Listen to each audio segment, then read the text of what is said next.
अदिति आज कुछ बेचैन सी थी। क्लासरूम में बैठे हुए वो लेक्चर सुन रही थी, लेकिन उसका मन किसी टेंशन में उलझा हुआ था। चालान का फॉर्म उसके लिए बहुत बड़ी मुसीबत बन चुका था, जो उसके सिर से हट ही नहीं रहा था। सुबह से ही उसे ये चिंता खाए जा रही थी कि अभी तक उसका चालान फॉर्म क्यों नहीं आया है, जबकि कल उसकी आखिरी तारीख थी। उसने कई बार क्लर्क ऑफिस से पता करने की कोशिश की थी, लेकिन कोई भी फायदा नहीं हुआ था।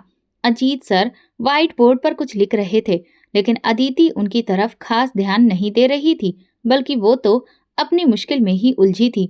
उसने गहरी सांस ली और अपनी सहेली पायल की तरफ झुककर धीरे से कहा, अरे यार, ये लेक्चर कब खत्म होगा?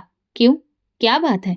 पायल ने फिक्र करते हुए उससे पूछा तो अदिति बोली, मेरा चालान फॉर्म अभी तक नहीं आया और कल आखिरी डेट है।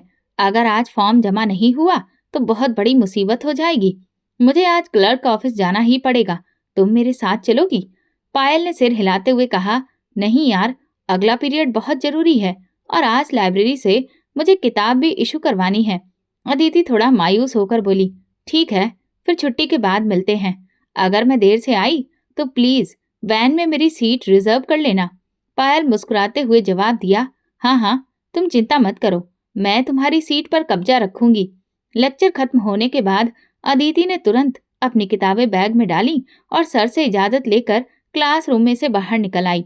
उसे जल्दी थी कि किसी तरह क्लर्क ऑफिस जाकर अपना चालान फॉर्म हासिल कर ले, ताकि कल किसी भी तरह की कोई दिक्कत ना हो। जैसे ही वो कॉलेज के हाल में पहुंची, उसे कॉलेज के गार्ड ने आवाज दी तो वो रुक गई और उसकी आंखों में आंखें डालकर गार्ड बोला, आप अदिति हैं? हाँ। आपका चालान फॉर्म जमा हुआ है? अदिति ने उसके इस तरह से देखने पर घबराते हुए इनकार में सिर हिलाते हुए कहा, जी, मैं अदिति हूँ, लेकिन मुझे फॉर्म तो मिला ही नहीं। मैं इसीलिए तो क्लर्क ऑफिस जा रही हूँ। गार्ड ने एक पल के लिए सोचा और फिर गंभीरता से कहा, आपको क्लर्क ऑफिस जाने की जरूरत नहीं है। आप मेरे साथ आइए, मैं आपकी मुश्किल हल करवा देता हूँ। अदिति ने थोड़ा चौंक कर उसकी तरफ देखा। उसे गार्ड की ये बात कुछ अजीब सी भी लगी, लेकिन उसने सोचा शायद गार्ड को क्लर्क ऑफिस से जुड़े हुए कामों के लिए भी कुछ निर्देश मिले हों, तभी तो वो इतनी पूछताछ कर रहा था। वो अपने दिल को समझाने लगी और गार्ड के साथ चल पड़ी, लेकिन वो एकदम चौंक गई जब गार्ड उसे कॉलेज के पीछे वाले हिस्से की तरफ ले जाने लगा, जहाँ आम तौर पर स्टूडेंट्स का ज्यादा आना जाना नहीं होता था। रास्ते में उसे कुछ अजीब सा एहसास होने लगा, लेकिन उसने अपने दिल को फिर से तसल्ली दी कि शायद वो ज्यादा ही सोच रही है। अचानक गार्ड उसे सुनसान रास्ते से ले जाकर एक जगह पर रुका और कहा, आप यहाँ पर इंतजार करें, मैं अभी आपकी मुश्किल हल करके आता हूँ। अदिति को कुछ अजीब सा लगा, लेकिन उसने कोई सवाल नहीं किया। 1 मिनट भी नहीं गुजरा था कि वो तुरंत आ गया और फिर उसे हॉल में बने एक रूम की तरफ ले जाते हुए बोला, आप ये फाइल अंदर ले जाइए। इससे पहले कि वो उससे कुछ भी पूछती, गार्ड वहां से चला गया। ये हॉल वो जगह थी जहां गाड़ियां पार्क की जाती थीं, लेकिन इस वक्त ये बिल्कुल सुनसान लग रहा था। वो बहुत ही परेशानी भरे अंदाज में अपनी उंगलियां मरोड़ते हुए सोचने लगी कि आखिर गार्ड उसे यहाँ पर छोड़कर कहाँ चला गया। थोड़ी ही देर बीती थी कि अचानक उसे हॉल की तरफ आने वाले कदमों की खटखटाहट सुनाई दी। ये कदमों की आवाज ऐसी थी जैसे एक से दो लोग हों। वो डर गई। जब छुट्टी का वक्त हुआ तो पायल और बाकी लड़कियां अदिति का इंतजार कर रही थी। वैन में उसकी सीट खाली थी और पायल ने खास तौर पर ये सीट सुरक्षित कर रखी थी। कुछ लड़कियां सीट पर बैठने की कोशिश कर रही थी, लेकिन पायल उनसे बार बार उलझ पड़ती थी। ये सीट अदिति की है, वो बस अभी आती ही होगी। लेकिन जब काफी देर गुजर गई और अदिति नहीं आई तो पायल को फिक्र होने लगी। वैन के ड्राइवर ने उससे कहा, बेटा, जाकर अदिति का पता करो, मैं यहाँ ज्यादा देर नहीं रुक सकता। तो पायल तुरंत वैन से उतरी और कॉलेज के अंदर भागी। उसने कॉलेज के कई हिस्सों में जाकर अदिति को ढूंढने की कोशिश की। हर जगह चक्कर लगाए, लाइब्रेरी, कैफेटेरिया, यहाँ तक कि कॉलेज के गार्डन में भी गई, लेकिन उसे कहीं भी अदिति नजर नहीं आई। वो क्लर्क ऑफिस भी गई और पूछा, क्या अदिति यहाँ आई थी? लेकिन किसी को कुछ भी पता नहीं था। अब उसकी परेशानी और भी ज्यादा बढ़ने लगी थी। वो बैग छोड़कर भला कहाँ जा सकती है? ये सोचते सोचते वो कॉलेज से बाहर आ गई और वैन में आकर चुपचाप से बैठ गई। थोड़ी देर के बाद वैन का ड्राइवर उसके पास आया और बोला, अदिति कहाँ है? इस सवाल पर जहां ड्राइवर पायल की तरफ देख रहा था, वहीं वैन की सारी लड़कियां भी पायल की तरफ देखने लगीं। तो वो कुछ नर्वस सी हो गई और परेशानी से बोली, अंकल, वो अंदर तो नहीं है? तो फिर वो कहाँ है? कहीं घर तो नहीं चली गई? पायल ने अपनी गोद में रखे उसके बैग की तरफ देखा और फिर इनकार में सिर हिलाते हुए बोली, अगर वो घर जाती तो अपना बैग क्लास में छोड़कर ना जाती। ये उसी का ही बैग है। तो अब ड्राइवर अंकल परेशानी से सिर पर हाथ रखकर बोले, आजकल की लड़कियां बहुत ही गैर जिम्मेदार हो गई हैं। अब मैं क्या करूं? इंतजार करूं या फिर चला जाऊं? मुझे तो कुछ भी समझ में नहीं आ रहा है। फिर इन बच्चियों के माँ बाप कहते हैं कि आप जिम्मेदारी से बच्चों की ड्यूटी पूरी नहीं करते। अब भला कौन उन्हें समझाए कि उनकी अपनी बेटियां ही इतनी ज्यादा गैर जिम्मेदार हैं। वैन ड्राइवर बहुत ज्यादा गुस्से से बोल रहा था तो पायल बहुत परेशान हो गई, क्योंकि वो बहुत अच्छे से जानती थी कि वो बिल्कुल भी गैर जिम्मेदार लड़की नहीं है। बल्कि छुट्टी होने के बाद तो वो कभी भी कॉलेज के अंदर बिना किसी जरूरी काम के रुकती ही नहीं थी, बल्कि वो सबसे पहले गेट पर खड़ी होती थी और सब लड़कियों से पहले ही वैन में सवार हो जाती थी। आखिर बिना बताए वो कहाँ जा सकती है? बार बार इस सवाल के आगे पायल का मन घबराने लगा था। अचानक वैन में बैठे लड़कियों ने शोर मचाना शुरू कर दिया, अदिति की वजह से हम लेट क्यों हो रहे हैं? हमें अपनी एकेडमी भी जाना है, पहले हमें घर छोड़ दीजिए। ड्राइवर अंकल ने पायल की तरफ देखा और बोले, अब आप देख लो बेटा, आपकी दोस्त अब तक नहीं आई है, पूरा आधा घंटा हो गया है, इससे ज्यादा मैं नहीं रुक सकता। उसके माँ बाप को बता देना। ये कहकर वो ड्राइविंग सीट पर बैठ गए और गाड़ी स्टार्ट कर दी।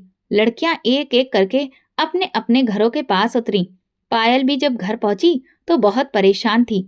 उसकी माँ ने उसके चेहरे की तरफ देखा और पूछा, सब ठीक तो है?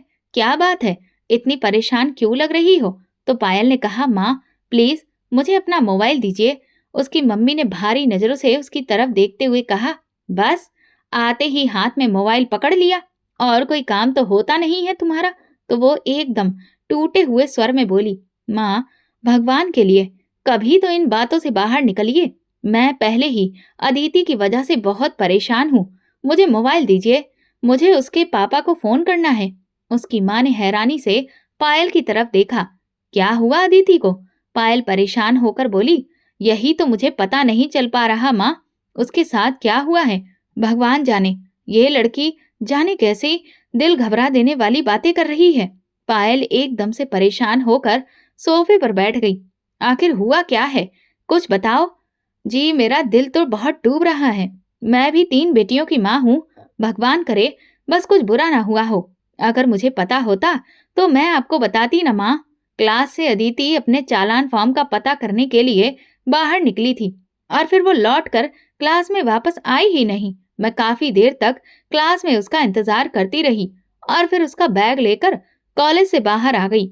मैं वहां भी उसका इंतजार कर रही थी, लेकिन वैन आ चुकी थी। ड्राइवर अंकल बहुत ही वक्त के पाबंद इंसान हैं। वो तकरीबन आधा घंटा वैन रोके रहे।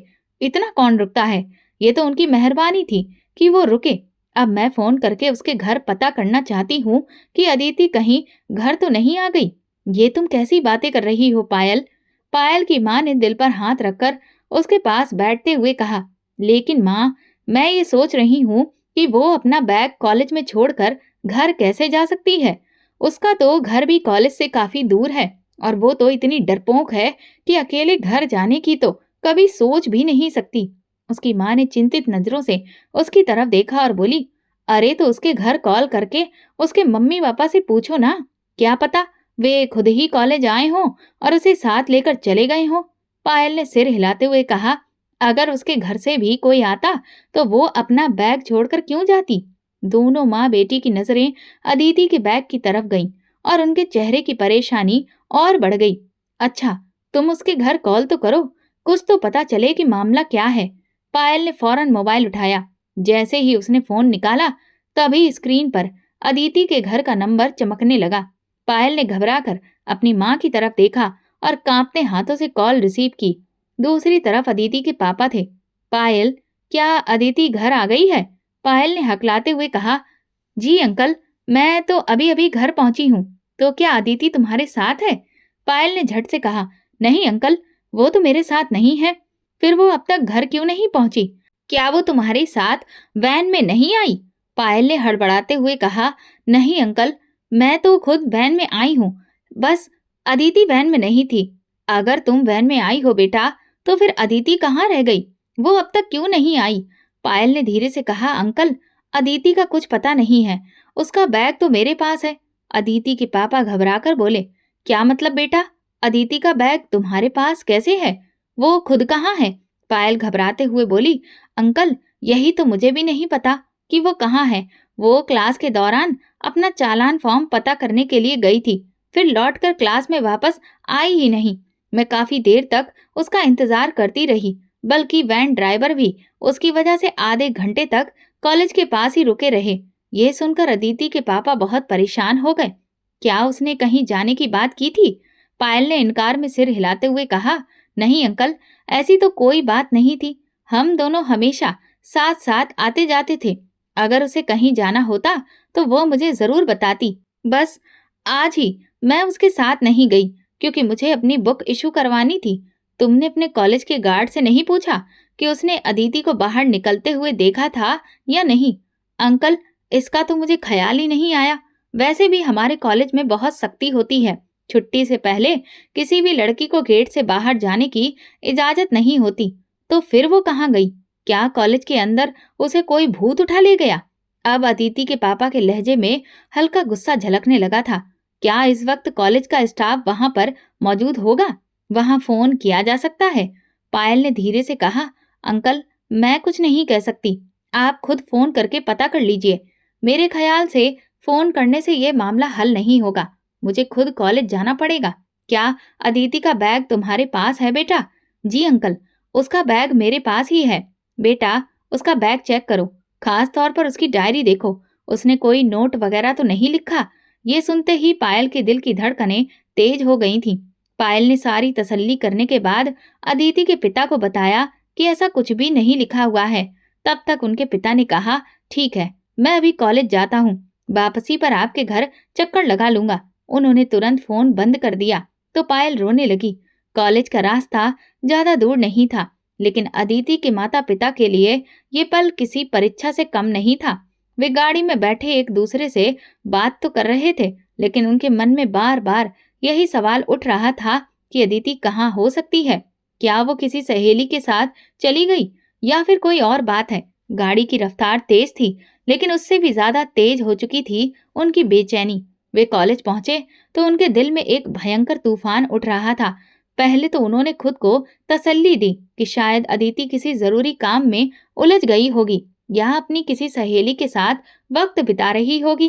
कॉलेज पहुंचकर उसके पिता ने गार्ड से अदिति के बारे में पूछा। गार्ड ने बेपरवाही से कहा कि उसने कॉलेज टाइम में किसी भी लड़की को बाहर जाते नहीं देखा और अब छुट्टी हो जाने के बाद कॉलेज के अंदर कोई भी लड़की नहीं है। वो कॉलेज बंद करने की तैयारी कर रहा था। ये सुनकर अदिति के माता पिता बहुत परेशान हो गए। इसके बाद वे कॉलेज के प्रिंसिपल से मिले। प्रिंसिपल साहब ने उन्हें देखकर फौरन मिलने के लिए खड़े हो गए और पूछा, अदिति का क्या मामला है?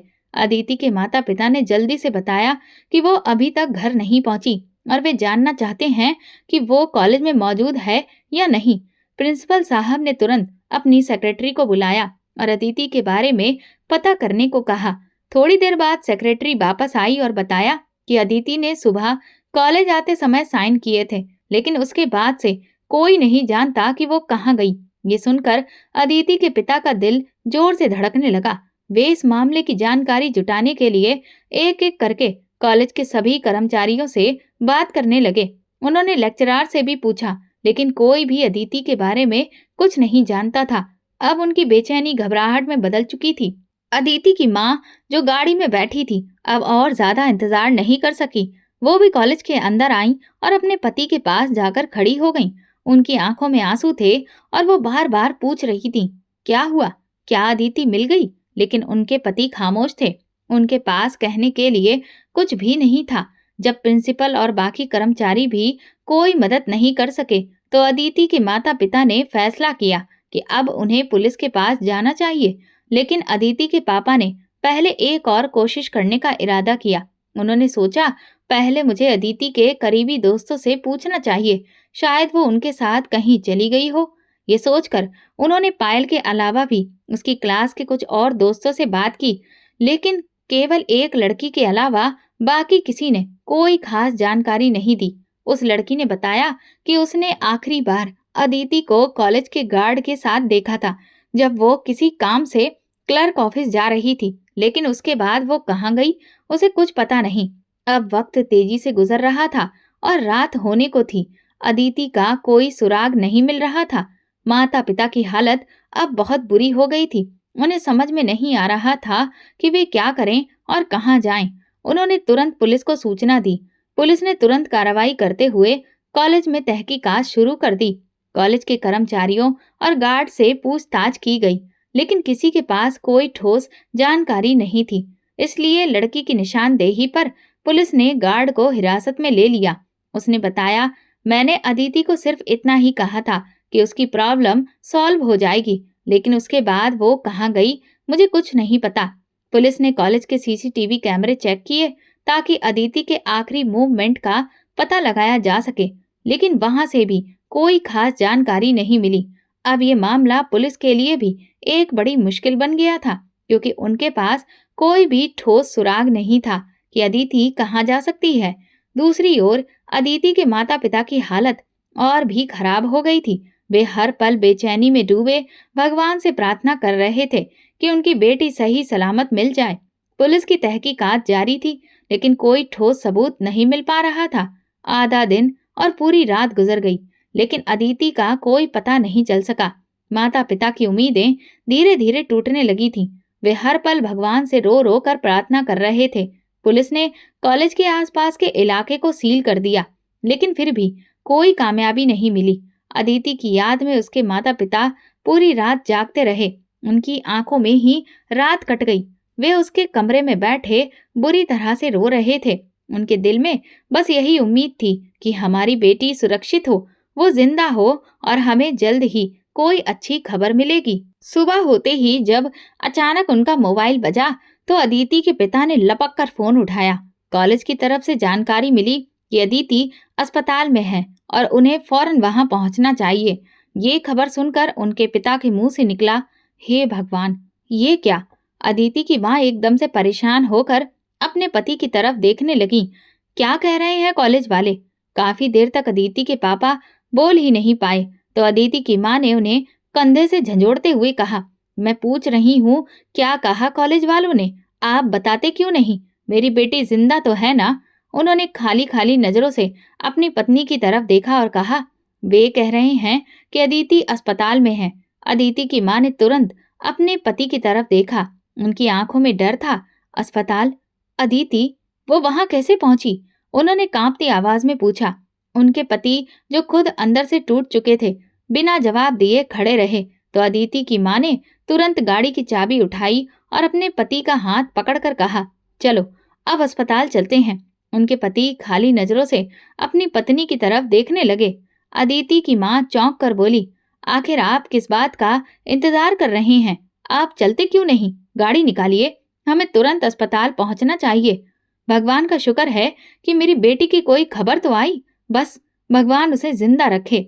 अदिति के पापा ने अपनी पत्नी की तरफ देखते हुए कहा, प्रार्थना करो कि भगवान ने उसकी इज्जत सुरक्षित रखी हो। अपने पति की बात सुनकर अदिति की माँ को ऐसा लगा जैसे उनके कदम बेजान हो गए हों। उन्होंने खौफजदा नजरों से बड़ी बड़ी आंखों से देखा और फिर भगवान से प्रार्थना करने लगी। अपनी बेटी की सलामती की दुआ मांगने लगी। वो दोनों जब गाड़ी में बैठे तो उन्हें लगा जैसे उनके पास बोलने के लिए कुछ भी नहीं है। बस एक ही सवाल उन दोनों के मन में बार बार आ रहा था, आखिर हमारी बेटी कॉलेज से अस्पताल कैसे पहुंची?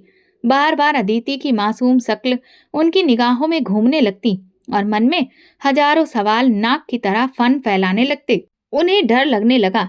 जैसे ही वे अस्पताल पहुंचे तो उन्हें पता चला कि अदिति आईसीयू में है और वो भी बेहोश। ये सुनकर अदिति की माँ की हालत और खराब हो गई। वो बेचैनी से अस्पताल की दीवार के सहारे खड़ी हो गईं। उनकी आंखों से आंसू बहने लगे। वे बार बार डॉक्टर से पूछ रही थी, मेरी बेटी को क्या हुआ है? वो बेहोश क्यों है? लेकिन डॉक्टर कोई भी ठीक से जवाब नहीं दे रहे थे। उन्होंने बस इतना कहा, ये एक पुलिस केस है। जब तक पुलिस यहाँ मौजूद नहीं होती, हम कुछ नहीं कह सकते। कॉलेज की तरफ से प्रिंसिपल की सेक्रेटरी भी अस्पताल में मौजूद थी। अदिति के पिता, जो अपनी बेटी की हालत जानने के लिए बेताब थे, तुरंत सेक्रेटरी के पास गए और पूछा, आपको अदिति कैसे और कहाँ मिली? सेक्रेटरी ने थोड़ी हिचकिचाहट के साथ जवाब दिया, अदिति कॉलेज के अंदर ही थी, एक कमरे में बंद मिली। ये सुनते ही अदिति की माँ को सदमा सा लग गया, जबकि उनके पति का चेहरा गुस्से से लाल हो गया। कॉलेज के अंदर, एक कमरे में बंद, वो वहां कैसे पहुंच सकती है? उन्होंने जोर से कहा। सेक्रेटरी ने घबराते हुए कहा, हमें खुद भी समझ में नहीं आ रहा कि वो उस कमरे में कैसे बंद हो गई। जब हमने दरवाजा खोला तो वो बेहोश पड़ी थी। अदिति के पिता की परेशानी से पसीना आ गया और उनके दिल में एक भयंकर डर जन्म लेने लगा। उन्हें लग रहा था कि कुछ ना कुछ जरूर गलत हुआ है। उनका दिल कह रहा था कि मामला सिर्फ एक कमरे में बंद होने तक का नहीं हो सकता। लेकिन अब मुसीबत ये थी कि अदिति बेहोश थी और सारी सच्चाई जानने का कोई दूसरा रास्ता नहीं था जब तक वो खुद होश में आकर ना बताए। इस दौरान अदिति के पापा ने डॉक्टर से बार बार पूछा, मेरी बेटी की हालत कैसी है? उसे होश कब आएगा?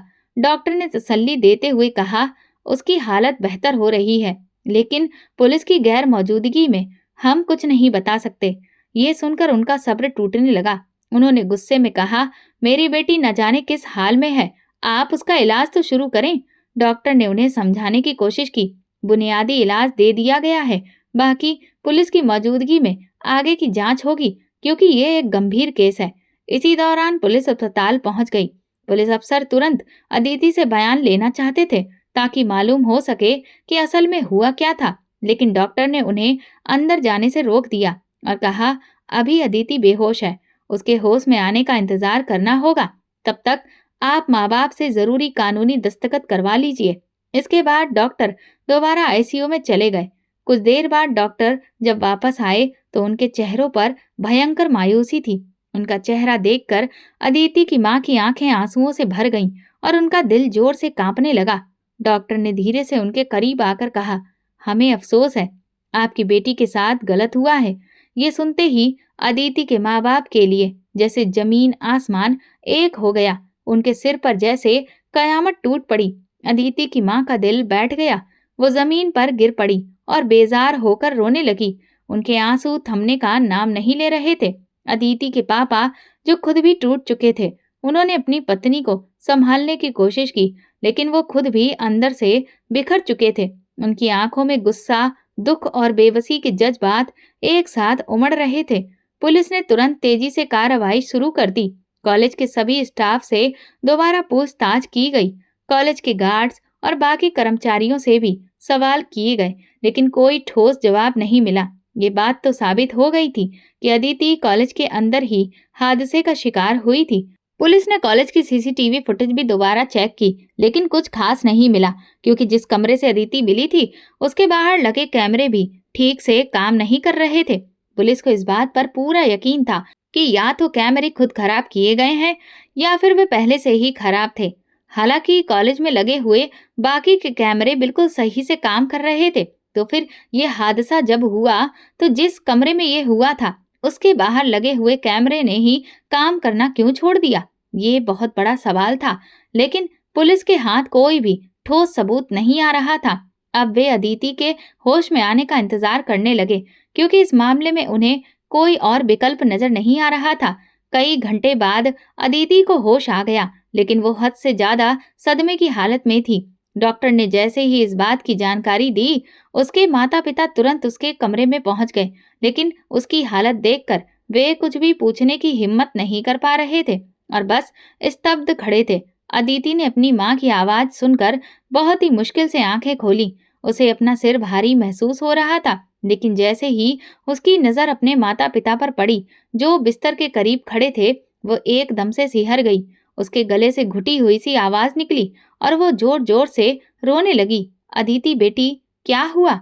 उसकी माँ तेजी से दौड़कर उसके सिरहाने पहुंची और उसे गले लगा लिया, लेकिन अदिति खुद को संभालने के बजाय और जोर से रोने लगी। उसकी माँ के हाथ कांपने लगे। वो अपनी बेटी को तसल्ली देने की कोशिश कर रही थी, लेकिन अदिति की चीखें अस्पताल के कमरे में गूंजने लगी। अदिति की माँ बेबस होकर अपने पति की तरफ देखने लगी, जो खुद भी बेटी की हालत देखकर गमगीन थी। बेटा कुछ बोलो, हमें बताओ क्या हुआ? उसके पिता ने धीरे से उसके कंधे पर हाथ रखा, लेकिन अदिति की आवाज जैसे गुम हो गई थी। उसके हिसाब से सिर में तेज दर्द हो रहा था और उसका दिमाग सुन्न पड़ चुका था। फिर वो अचानक लगातार चीखने लगी। डॉक्टर उसे काबू में करने लगे और उन्होंने माता पिता को पीछे हटने का इशारा किया। अदिति के रोते हुए चेहरे पर दर्द साफ झलक रहा था। वो कुछ कहना चाहती थी, लेकिन शब्द जैसे उसके गले में फंस गए थे। डॉक्टर ने उसे शांत करने की कोशिश की, लेकिन उसका रोना रुकने का नाम नहीं ले रहा था। डॉक्टर ने अदिति के माता पिता को बाहर जाने को कहा ताकि उसे आराम मिल सके। बेचारे माता पिता बेबस होकर बाहर निकल गए। वे जानते थे कि उनकी बच्ची की जिंदगी अब कभी वैसी नहीं रहेगी जैसे पहले थी। इस सोच के आते ही वे बिना आवाज किए रोने लगे। फिर एक दूसरे का हाथ थामकर ऐसे बैठे जैसे वे अपनी बेटी के दर्द को बांटने की नाकाम कोशिश कर रहे हों। कुछ देर बाद पुलिस के अफसर अस्पताल पहुंच गए। उनके चेहरे पर गंभीरता थी और वे जल्दी से अदिति का बयान लेना चाहते थे ताकि केस की तहकीकात शुरू की जा सके। डॉक्टर ने पुलिस को बताया कि अदिति की हालत अभी ऐसी नहीं है कि वो बयान दे सके और उन्हें कुछ वक्त इंतजार करना होगा। पुलिस भारी कदमों के साथ वेटिंग रूम में जाकर बैठ गई। उन्हें पता था कि ये मामला बहुत गहराई तक जुड़ा हुआ है और एक पल की भी देरी किए कई सवाल खड़े कर सकती है। उनके दिमाग में हर पल बस एक ही बात घूम रही थी, किसी भी तरह अपराधी को पकड़ना और इंसाफ दिलाना। इसी दौरान अस्पताल के कोने में खड़े एक शख्स ने अपने मोबाइल से ये सारा मामला सोशल मीडिया पर सनसनीखेज खबर के साथ डाल दिया। देखते ही देखते ये खबर तेजी से वायरल हो गई। जैसे ही ये खबर बाहर निकली, पूरे शहर में शोर मच गया। सोशल मीडिया पर लोग अपनी अपनी राय देने लगे। कुछ अदिति के लिए हमदर्दी जता रहे थे, तो कुछ उसके चरित्र पर उंगलियां उठा रहे थे। अदिति के माता पिता जो ये सब दबाना चाहते थे ताकि उनकी बेटी का भविष्य खराब ना हो, इस खबर को देखकर टूट गए। उनके पैरों तले से जमीन खिसक गई थी। अदिति की माँ का दिल सूखे पत्ते की तरह तड़प उठा। वो अपने पति से लिपटकर रोने लगी। वो चाहती थी कि ये सब बस एक बुरा सपना हो। जब वो जागे तो सब कुछ पहले जैसा हो जाए, लेकिन सच्चाई भयानक रूप में उनके सामने खड़ी थी। अदिति के पिता के चेहरे पर तकलीफ और बेबसी साफ झलक रही थी। वे जानते थे कि अब उनका परिवार लोगों की नजरों में आ गया है और अब वे कभी भी इज्जत के साथ जिंदगी नहीं गुजार पाएंगे। लोग उनकी बेटी को हमेशा इस हादसे के साथ याद रखेंगे। ये सोचकर वे अपने आंसू काबू करने की कोशिश करने लगे, लेकिन फिर फूट फूट कर रो पड़े। अदिति अस्पताल के बिस्तर पर लेटी तड़प रही थी। डॉक्टर ने उसे एक इंजेक्शन दिया, जिससे वो बेहोशी की हालत में चली गई। सुबह के तड़के जब अस्पताल के शांत कमरे में हल्की रोशनी फैली, अदिति को होश आया। मशीनों की धीमी आवाज और अपने माता पिता की मौजूदगी ने उसे कुछ देर के लिए संभलने का मौका दिया। उसका सिर भारी था, शरीर में तेज दर्द महसूस हो रहा था, लेकिन उसे जैसे जिंदगी का एहसास फिर से हो रहा था। उसने आंखें खोलने की कोशिश की। उसके माता पिता बिस्तर के पास बैठे थे। जैसे ही उन्होंने अदिति को होश में आते देखा, वे तुरंत उसके पास आ गए। उसकी माँ ने उसे गले लगा लिया, लेकिन अदिति का चेहरा बिल्कुल सफेद पड़ चुका था, जैसे उसके शरीर से सारा खून निचोड़ लिया गया हो। उसके पिता ने उसके सिर पर हाथ रखा और प्यार भरी आवाज में बोले, बेटा डरो मत, हम तुम्हारे साथ हैं। हमें बताओ कि उस दिन क्या हुआ था। हमें सब कुछ बताओ ताकि हम तुम्हारे साथ हुए जुल्म का इंसाफ दिला सकें। अदिति ने अपने पिता की आवाज सुनकर अपनी आंखें जोर से बंद कर ली। उसका दिल जोर जोर से धड़कने लगा। बंद आंखों में एक बार फिर से वो दिल दहला देने वाला और खौफनाक मंजर जिंदा हो गया। उसने झुरझुरी लेकर अपनी आंखें तुरंत खोल दी। उसके बिल्कुल सामने खड़े उसके पिता का चेहरा, जो हमेशा से उसके लिए सुरक्षा की पहचान था, आज किसी अजनबी के जैसा लग रहा था। उसने अपने पिता को हमेशा एक सख्त और गंभीर इंसान के रूप में देखा था, लेकिन आज उनके चेहरे पर चिंता और दर्द की ऐसी लकीरें थीं जो उसने पहले कभी नहीं देखी थी। अदिति का दिल डर के मारे तेजी से धड़कने लगा। इसी डर की वजह से वो बचपन से अपने पिता के सामने बहुत सारी बातें छुपाती रही थी और इस मुश्किल वक्त में भी वो इस डर में डूबी थी कि अगर उसने सच बोल दिया तो ना जाने उसके पिता उस पर और कौन सी शक्ति दिखाएंगे और कितना गुस्सा करेंगे। वो इस वक्त उलझन का शिकार थी कि अपने पिता पर भरोसा करते हुए उन्हें ये बात बताए या ना बताए।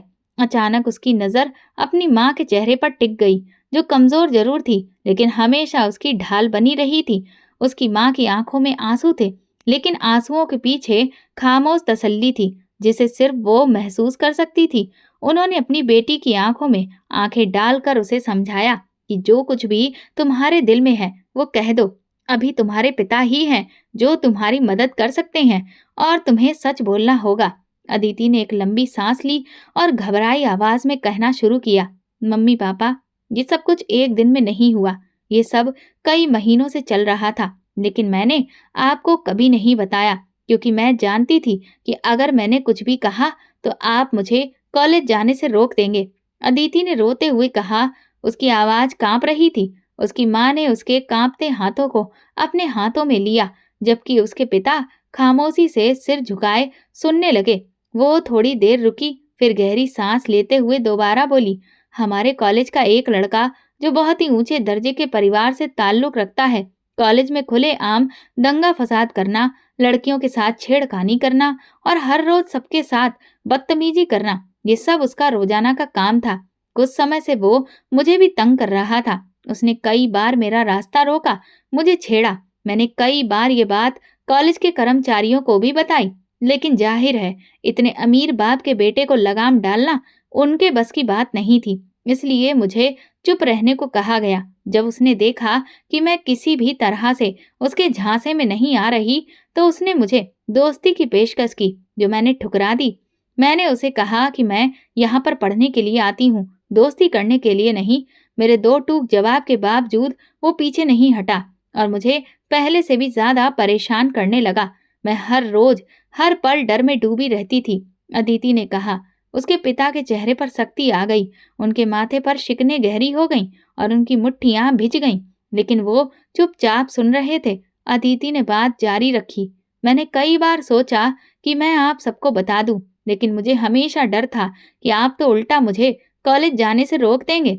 फिर भी मैं अपनी पढ़ाई जारी रखना चाहती थी, मुझे कॉलेज नहीं छोड़ना था। मैंने सोचा कि शायद ये सब ठीक हो जाएगा, लेकिन वो लड़का दिन ब दिन मेरी जिंदगी मुश्किल करता जा रहा था।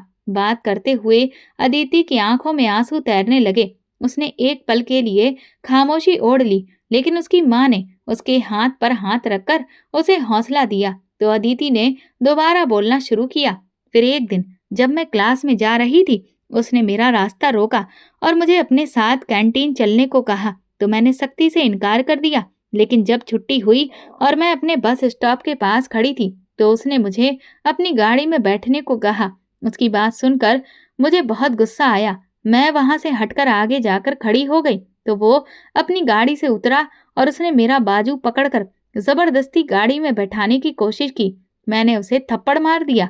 वो अपने गाल पर हाथ रखकर बेयकीनी और गुस्से से मेरी तरफ देखने लगा, तो मैंने उससे कहा कि अगर दोबारा तुमने मेरा हाथ पकड़ा तो मुझसे बुरा कोई नहीं होगा। उस पल मुझे उससे बिल्कुल भी कोई डर महसूस नहीं हुआ, लेकिन उसने मुझे धमकी देते हुए कहा कि वो इस थप्पड़ का बदला जरूर लेगा। उसी पल मैं डर गई। मुझे अंदाजा नहीं था कि वो आगे क्या करने वाला है। अदिति की बात सुनकर उसके पिता का चेहरा गुस्से से तमतमाने लगा था। हालांकि वो अब भी खामोश थे, लेकिन उनके दिल में एक तूफान उठ रहा था। इसके बाद वो लड़का मुझ पर बराबर नजर रखे था। मैंने इस पूरे हादसे की जानकारी कॉलेज प्रशासन और प्रिंसिपल को दी, लेकिन क्योंकि वो एक अमीर खानदान से आता था और उसके पिता कॉलेज को बहुत बड़ी डोनेशन देते थे, इसलिए उसे सिर्फ हिदायत देकर छोड़ दिया गया। किसी ने इस बात को गंभीरता से नहीं लिया। ये बात करते करते अदिति का गला रुंध गया और वो रोने लगी। उसकी माँ ने उसके आंसू पोंछने की कोशिश की, लेकिन अदिति के आंसू थमने का नाम नहीं ले रहे थे। फिर एक दिन गार्ड ने मुझसे कहा कि चालान फॉर्म के बारे में बात करनी है, तो मैं उसके साथ चली गई। वो मुझे कॉलेज के एक हॉल में ले गया और एक कमरे की तरफ इशारा किया। जैसे ही मैं उस कमरे में दाखिल हुई, किसी ने बाहर से दरवाजा बंद कर दिया। अदिति का शरीर कांपने लगा। वो पल उसके लिए इतना खौफनाक था कि उसका दिल फिर से तेजी से धड़कने लगा। कमरे में वही लड़का था और फिर उसने मुझे कहीं मुंह दिखाने के काबिल नहीं छोड़ा। मैं चिल्लाना चाहती थी, भागना चाहती थी, लेकिन कुछ भी मेरे बस में नहीं था। अदिति ने रोते हुए कहा। उसकी माँ के आंसू उसके चेहरे पर बह रहे थे। वो अपनी बेटी के खौफनाक तजुर्बे को सुनकर घबरा रही थी, जबकि उसके पिता के चेहरे पर गुस्से की अजीब सी लहर दौड़ रही थी। उनकी आंखें गुस्से से लाल हो गई थीं। जब मेरी हालत ज्यादा खराब हो गई तो वो लड़का और गार्ड मुझे अस्पताल ले आए। फिर अचानक अदिति रोते हुए बोली, पापा, वे लोग बहुत पैसे वाले हैं, वे कभी भी इस बात को सामने नहीं आने देंगे। लेकिन अदिति के पिता का गुस्सा देखने लायक था। उन्होंने अदिति के सिर पर हाथ रखा और उसे यकीन दिलाने की कोशिश की। बेटा, तुम फिक्र मत करो, मैं हर हाल में तुम्हें इंसाफ दिलाकर रहूंगा। उनके इन शब्दों से अदिति को ऐसा लगा जैसे उसके जख्मी दिल पर मरहम लगा दिया गया हो। अदिति के पिता जैसे ही कानूनी कार्रवाई के लिए आगे बढ़े, कॉलेज प्रशासन और उस लड़के के अमीर पिता ने उन पर दबाव डालना शुरू कर दिया। उनका मकसद ये था कि अदिति के पिता केस वापस ले लें ताकि कॉलेज की साख बनी रहे और लड़के का भविष्य सुरक्षित रहे। कॉलेज प्रशासन और लड़के के पिता दोनों जानते थे कि मामला मीडिया में जोर पकड़ चुका है और अगर केस अदालत तक पहुंच गया तो ये उनकी इज्जत के लिए बहुत बड़ा धब्बा होगा। एक दिन लड़के के पिता ने अदिति के पिता से मुलाकात की और बड़ी नरमी से पेशकश की। देखिए, हम इस मामले को आराम से बैठकर हल कर सकते हैं। मेरा बेटा नादानी का शिकार हुआ है और हम नहीं चाहते कि मामला ज्यादा आगे बढ़े। अगर आप चाहें तो अदिति की शादी मैं अपने बेटे से करने के लिए तैयार हूँ। इस तरह इज्जत भी बच जाएगी और ये मामला भी खत्म हो जाएगा। आप जरा इस तरफ से सोचिए, इसमें हम दोनों परिवारों का कितना फायदा है। अदिति के पिता को ये सुनकर बहुत गुस्सा आया, लेकिन उन्होंने अपने जज्बात को काबू में रखा और लड़के के पिता को देखते हुए बोले, मेरी बेटी का भविष्य बर्बाद हो चुका है और आप चाहते हैं कि मैं उसे दोबारा इस लड़के के हवाले कर दूं। आप भी एक बेटी के पिता हैं। आपने ये सोच भी कैसे लिया कि हम इस तरीके से मामला हल कर सकते हैं। लड़के के पिता ने सख्त रवैया अपनाते हुए अदिति के पिता की बात सुनी, लेकिन अपनी कोशिश जारी रखते हुए कहा, अगर आपको ये रिश्ता मंजूर नहीं है तो हम आपको मुंह मांगी कीमत देने को तैयार हैं। जितना पैसा आप चाहें हम देने के लिए तैयार हैं। अदिति के पिता ने अपनी मुट्ठियां भींच ली और सख्त लहजे में जवाब दिया, बेटी की इज्जत की कोई कीमत नहीं होती। आप बहुत गलत जगह सौदा करने आए हैं। बेहतर होगा कि आप अभी और इसी वक्त हमारे घर से निकल जाएं। ये सुनकर लड़के के पिता का लहजा बदल गया। उन्होंने धमकी भरे अंदाज में कहा, अगर आपने ये मामला खत्म नहीं किया तो इसके आगे जो भी होगा इसकी जिम्मेदारी सिर्फ आपकी होगी। अदिति के पिता ने उनकी धमकियों को नजरअंदाज करते हुए कहा, जो होना है वो होकर रहेगा। मैं अपनी बेटी के साथ हुए जुल्म के खिलाफ हर हाल में लड़ूंगा, चाहे इसकी कीमत कुछ भी हो। सोच लीजिए, आप किससे टकरा रहे हैं। फिर अदिति के पिता ने उसकी घमंडी आंखों में देखते हुए कहा, आप भी मेरी तरह इंसान ही हैं, भगवान नहीं, और ना ही भगवान बनने की कोशिश करिए। भगवान ने आपको और मुझे दोनों को बनाया है और अगर वो चाहे तो एक सेकंड में आपकी सारी अकड़ और घमंड मिट्टी में मिला सकता है। अदिति के पिता ने फैसला कर लिया था कि वो किसी भी दबाव में नहीं आएंगे। उन्होंने काबिल वकीलों की एक टीम से संपर्क किया और केस को अदालत में ले जाने की तैयारी शुरू कर दी। इस दौरान उन्हें और उनके वकीलों को बार बार धमकियां दी जा रही थीं, कभी कॉलेज प्रशासन की तरफ से तो कभी लड़के के परिवार की तरफ से। लेकिन अदिति के पिता ने किसी भी धमकी की परवाह नहीं की। उन्हें पता था कि अब पूरा देश उनके साथ खड़ा है और वो अपनी बेटी को इंसाफ दिलवाकर ही दम लेंगे। केस की कार्रवाई शुरू हुई तो अदालत में दोनों तरफ से जोरदार दलीलें दी गईं।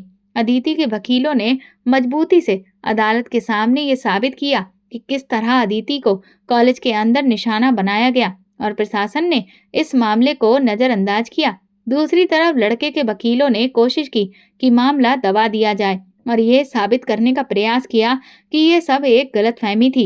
इस दौरान मीडिया में ये मामला जोर पकड़ता गया। सोशल मीडिया पर भी अदिति के समर्थन में आवाजें उठने लगीं। लोग उसके पिता की हिम्मत और जज्बे की तारीफ कर रहे थे और सरकार पर दबाव डाल रहे थे कि अदिति को इंसाफ मिलना चाहिए। महिलाओं के हक में काम करने वाली संस्थाएं भी आगे आईं और उन्होंने अदिति का पूरा समर्थन किया। हर रोज अदालत के बाहर मीडिया के लोग जमा होते और केस की रिपोर्टिंग करते।